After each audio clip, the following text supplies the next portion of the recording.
Fiston, nous devons avoir une discussion à propos d'Internet. C'est ce que j'ai dit à mon fils alors qu'il était sur son ordinateur. Il était en train de jouer à Minecraft, sur un serveur public. Il était absorbé par le jeu, les yeux rivés sur son écran. On pouvait voir des lignes de conversation défiler sur le canal de discussion. Fiston, peux-tu arrêter ton jeu quelques minutes? Pour une fois, il a accepté de quitter le jeu et d'éteindre l'ordinateur. Il m'a demandé si j'allais encore lui raconter une de mes histoires ringardes. J'ai fait semblant d'avoir le cœur brisé en lui faisant remarquer que d'habitude, il avait l'air de les aimer, mes histoires ringardes. Il avait grandi en écoutant mes histoires, qui parlaient d'enfants rencontrant des sorcières, des fantômes, des loups-garous, des trolls. Comme beaucoup de parents, j'ai utilisé ces contes pour, en quelque sorte, apprendre la prudence à mon fils. Les pères célibataires comme moi se doivent d'user de tous les outils mis à notre disposition pour l'éducation des enfants. Il m'a gentiment dit que ça lui plaisait quand il avait 6 ans, mais que maintenant qu'il avait grandi, ça ne lui faisait plus peur et qu'il trouvait même ça un peu stupide.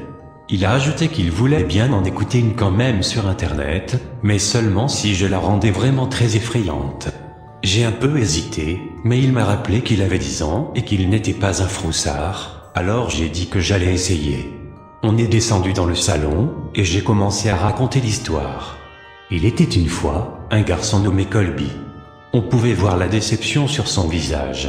Il avait l'air de se dire encore une histoire pour gamin de papa. Colby s'était connecté à Internet et avait navigué sur plusieurs sites pour enfants. Au bout d'un moment, il avait commencé à parler à d'autres enfants, via des jeux online, ou sur des forums. Il s'était lié d'amitié avec un autre garçon de 10 ans, nommé LPR23. Ils aimaient les mêmes jeux vidéo et les mêmes séries. Ils rigolaient aux blagues de l'un et l'autre. Ils découvraient de nouveaux jeux ensemble. Après plusieurs mois d'amitié, Colby avait offert 6 diamants dans le jeu sur lequel il jouait alors. C'était un cadeau très généreux. L'anniversaire de Colby s'approchait à grands pas, et LP23 voulait lui offrir un super cadeau dans la vraie vie. Colby avait pensé que ce ne serait pas grave s'il donnait son adresse à LPR23, à condition qu'il promette de ne pas la divulguer à des étrangers ou à des adultes. LP23 avait juré de ne rien dire, même pas à ses propres parents, et avait posté le colis. J'ai interrompu mon récit pour demander à mon fils s'il pensait que c'était une bonne idée que l'enfant donne son adresse à LPR23. Il a dit que non. Malgré lui, il avait fini par se laisser emporter par l'histoire. Eh bien, Colby ne trouvait pas l'idée bonne non plus.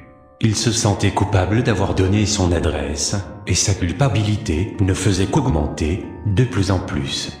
Alors qu'il enfilait son pyjama la nuit suivante, sa culpabilité et sa peur étaient telles qu'il n'avait jamais ressenti quelque chose de si fort auparavant. Il s'était convaincu d'avouer la vérité à ses parents. La punition serait dure, mais au moins il aurait la conscience tranquille. Il s'est glissé dans son lit, en attendant que ses parents viennent lui souhaiter bonne nuit. Mon fils savait que la partie effrayante allait venir. Malgré ce qu'il avait dit avant, il était quand même un peu angoissé, et agrippait fermement mon bras. Colby entendait le moindre bruit de sa maison. La machine à laver, qui tambourinait dans la pièce d'à côté, les branches d'arbres qui frappaient les vitres, son petit frère qui dormait dans la chambre voisine. Et d'autres bruits qu'il ne pouvait pas identifier. Puis les bruits de pas de son père, qui s'approchait de la porte de sa chambre. « Papa » avait-il dit nerveusement. « J'ai quelque chose à te dire. » Son père a alors passé la tête dans l'entrebâillement de la porte, mais l'angle de celle-ci était bizarre. Dans l'ombre, il semblait que sa bouche ne bougeait pas et que ses yeux n'étaient pas normaux. « Oui, fiston ?» La voix n'était pas normale non plus. « Tout va bien, papa ?» a demandé Colby. « Oui, oui » a répondu le père, toujours avec cette voix bizarre. Colby s'est enfoncé dans les couvertures, inquiet. « Maman est là. Me voilà. » La tête de sa mère a émergé en dessous de celle de son père. Sa voix semblait fausse, forcée. « Allais-tu nous dire que tu as donné notre adresse à LPR23 ? Tu n'aurais pas dû faire ça. Nous t'avons toujours dit de ne pas révéler tes données personnelles sur Internet. » Elle a continué.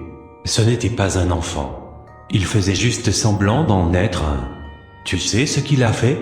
Il est venu chez nous, a pénétré à l'intérieur, puis nous a assassinés, tous les deux. juste pour passer un bon moment avec toi. Un homme a alors émergé de derrière la porte de sa chambre, tenant dans ses mains deux têtes tranchées. Colby hurlait et haletait, tandis que l'homme laissait tomber les têtes sur le sol, dégainant un large couteau. Il est entré dans la chambre, et s'est dirigé vers le garçon. Mon fils avait hurlé également. Il se protégeait les yeux avec ses mains. Mais l'histoire ne faisait que commencer. Après plusieurs heures, le garçon était quasiment mort, et ses cris s'étaient transformés en pleurs.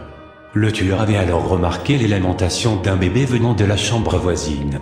C'était un régal pour lui, lui qui n'avait jamais encore assassiné un bébé, et était alors enthousiaste à cette idée. LP23 a retiré le couteau du ventre de Colby, le laissant à l'agonie, avant de suivre les cris dans la maison, comme un appel des sirènes. Dans la chambre du bébé, il s'est approché du landau, et a pris le nourrisson dans ses bras. Il s'est dirigé vers la lumière pour mieux le voir. Alors qu'il le tenait dans ses bras, les pleurs du bébé se sont arrêtés. Il souriait. LP23 n'avait jamais encore tenu un bébé dans ses bras, mais il le berçait comme s'il avait fait ça toute sa vie. Il a essuyé ses mains ensanglantées sur une couverture, afin qu'il puisse caresser la joue du bambin. Et, coucou toi. La lueur de sadisme dans son regard s'était éteinte, laissant place à un regard bienveillant et chaleureux. Il est sorti de la chambre, l'a nommé William et a décidé de le ramener chez lui pour l'élever comme son propre enfant. Une fois mon histoire finie, mon fils était visiblement troublé.